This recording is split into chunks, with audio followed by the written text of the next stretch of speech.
Parties to the revitalized agreement on the resolution of conflict in South Sudan have decided to extend the current agreement by 24 months, effective from the end of the period of the current RRCs on 22nd of February 2023. This came up through a roadmap of the implementation of pending tasks in the agreement signed by peace partners in Juba on Thursday. In his keynote address at the event, President Salva Kiir Mayardit said the extension of the agreement is not an addition of their time in power, but rather a gesture of political goodwill to implement all the pending articles of the agreement and end the suffering of the people of South Sudan. Today, I'm informing the people of South Sudan that the political parties who signed the revitalized agreement to resolve the conflict in the Republic of South Sudan have unanimously agreed to a 24-month extension of the interim period. We are not extending the transition because I want to stay in the government longer.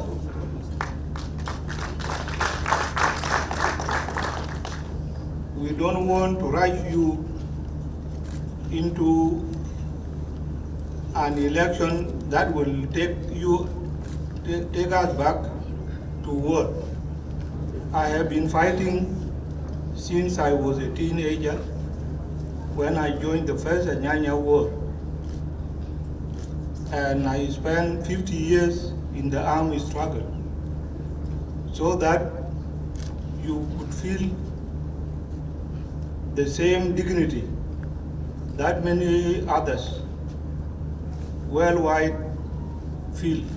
The President emphasized on the importance of some provisions within the agreement, such as graduation of necessary unified forces, permanent constitution-making process, census, implementation of Truth and Reconciliation Commission to oversee the return of the displaced, and conduct of free, fair, inclusive, transparent, and democratic elections to vote in the desired system and leaders in South Sudan. The revitalized agreement was our chance to correct our mistakes, and I do not underestimate or dismiss what we have achieved already. Through this agreement, we have stabilized the country and established a framework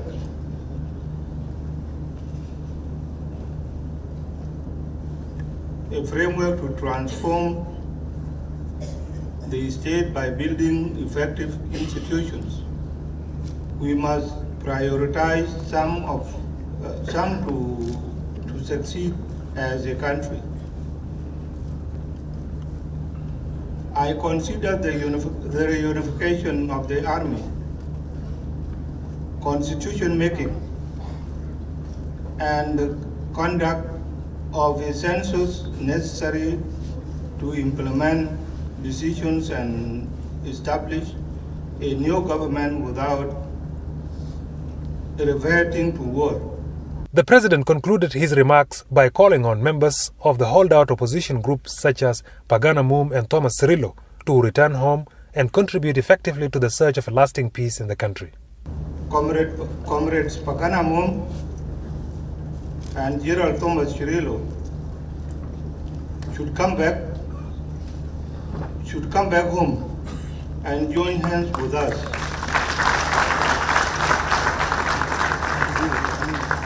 Come back home and join hands with us in Juba, like some of their comrades who have done so. We were together in the liberation struggle, and while we have differed, we need them to join us now to set history on a correct course. On his part, the first Vice President, Dr. Machar, said the extension comes as a result of genuine challenges that face the implementation of RRCs and added that if the parties to the agreement did not have political will in the past, they are now forced by circumstances to fully implement the agreement. I want to thank the President for initiating this process. The end of the transition. You have this activity of the Constitution, you have the activity of transforming the Parliament into a Constituent Assembly, and the activity of elections. The rest of the activities fall within, including the security arrangements. That's why we came up with 24 months.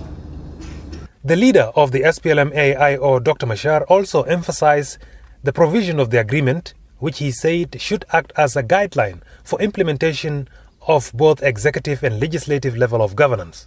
Dr. Machar also added that many partners to the agreement were concerned and worried about the content of roadmap and urged Troika, which boycotted the event, to consider resuming their support to the revitalized peace agreement. I thought they were going to talk about the percentages. 27.3% of the provisions are implemented. 31.3% of the agreement are work in progress.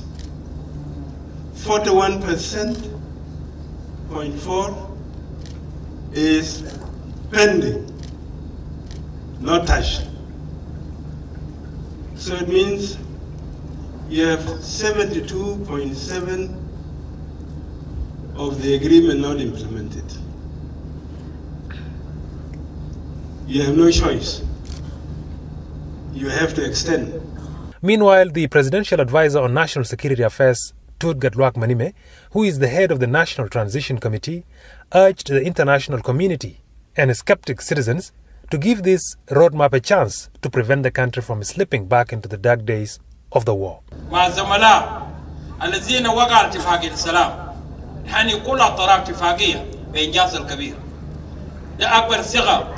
واكبر اغلاظ ووفاء حان مواطن في دول جنوب السودان، ونحن ننادي كل اطرافنا وانشراق واقوانا في ايجاد في افريقيا اليونيون في كل الاطراف الذين ضامنين اتفاقيه، لانه نحن لسه نمضي على اتفاقيه وماشيين على استقرار، لانه نحن اذا كان ماشيين